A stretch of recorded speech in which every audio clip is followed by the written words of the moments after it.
Everyone who inhabits Westworld, whether they be host or human, is Alice down the rabbit hole. And the wonderful thing about our show is that it's an examination of the world that we live in now.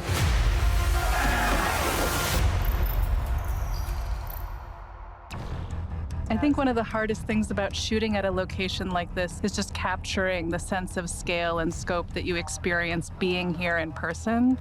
That is just this kind of massive national monument, and how to communicate that in the frame of the show is one of the bigger challenges we've had. It's a big open canvas with the sun moving all day, and so it's also a challenge to just make sure that the look of the show maintained throughout the course of the day when the elements are changing around us in real time. Given you know what's going to happen, why am I always the one in the lead? You're the better fighter. I make sure we're properly backstopped. How convenient.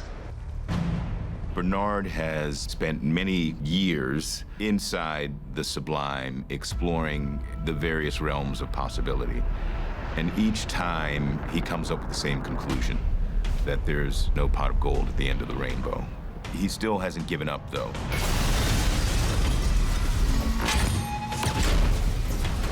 It's been a total honor and privilege to watch both Jeffrey Wright and Thandiwe Newton work, just to see how rigorously they engage with the material and really try and figure out how to get inside the mindset of these characters. Everyone here is going to die, but we can save one tiny part of it. Just maybe that's enough to give us hope. Will you still fight with me? I think we have to talk about the incredible Tess Thompson, who is the most delicious villain one could dream of. And very complicated. Yeah, I think her animus and her hatred of human beings is perfectly understandable, frankly. But I think she understands that it's a trap. I think she's looking for something transcendent. She's looking for something beautiful and willing to do almost anything to achieve that dream. I heard you were losing your mind. I just didn't think they meant literally. I had never done a big fight scene like that in water, so there was obviously the challenges of that. We try to push the envelope and do things that haven't been done before, or do them in a different way and keep them practical instead of going visual effects.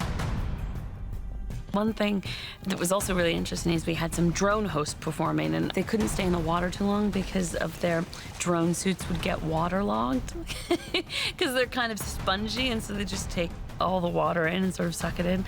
Anyways, I thought that was very funny. I was waterlogged myself, but I just stayed waterlogged. This time we play the game my way. And what game is that? Survival of the fittest. They had a fight in the concourse. I mean, any train station, they're a transportation hub. They're not there for us filmmakers. So it's challenging, and that was no different. You know, we were there right before Thanksgiving, and a lot of people were traveling, and it's busy. And for us, you know, things that read like today, we want to make disappear. And so John Carlos is very specific in picking out those elements, and then it's part of our job to implement them.